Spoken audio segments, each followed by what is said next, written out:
Basketball, new territory awaits New Zealand Breakers after loss to Melbourne United. Basketball, new territory awaits New Zealand Breakers after loss to Melbourne United. Melbourne United 100, New Zealand Breakers 82. If the New Zealand Breakers are to win their 5th Australian NBL title, they are going to have to do it in a different fashion. For each of their 4 titles, the Breakers qualified in the top 2, but this time they will have to cause an upset on the road to add to their trophy cabinet.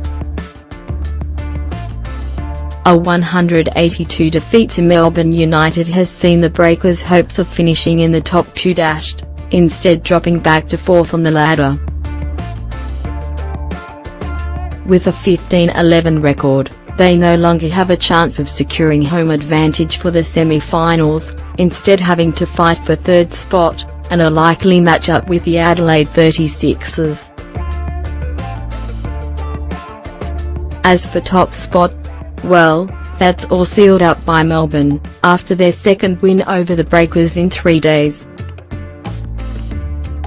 If current projections hold, they could meet again in the playoffs, and for once, Melbourne will have no trepidation about battling the Breakers.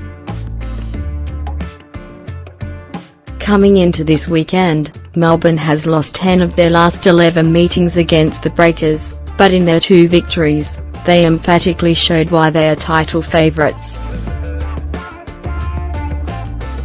Melbourne coach Dean Vickerman thought the weekend was extremely significant for his side as the playoffs loom, but sounded a warning about the Breakers' potency come the finals. It means something for us. It hasn't been a great winning percentage for the club against the Breakers, but to split 2 games each with them, that's important for our confidence. I'm well aware of what the group is capable of in final situations. Every possession is a war against them when it comes to finals time. Melbourne's confidence will be high after today, with United claiming their first victory in Auckland since 2014 with an excellent offensive performance, though partially aided by a horror free throw performance from the hosts.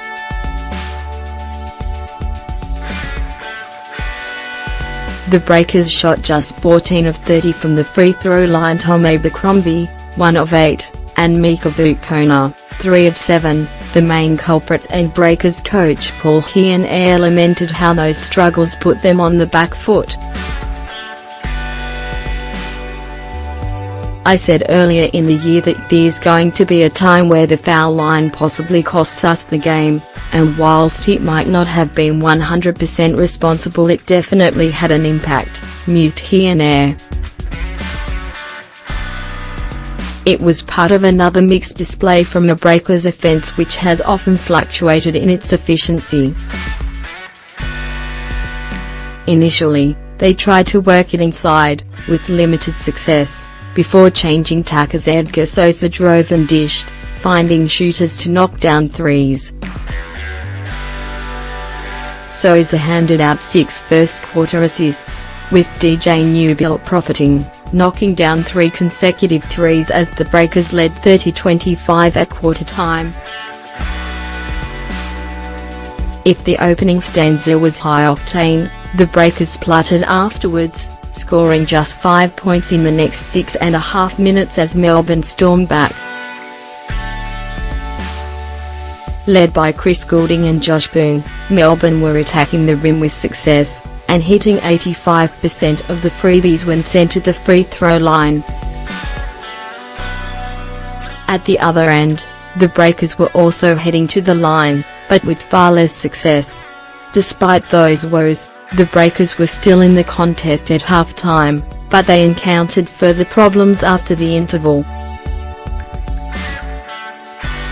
Those, too, were easy to diagnose, with the Breakers losing their defensive structure as Melbourne started to rain in open threes.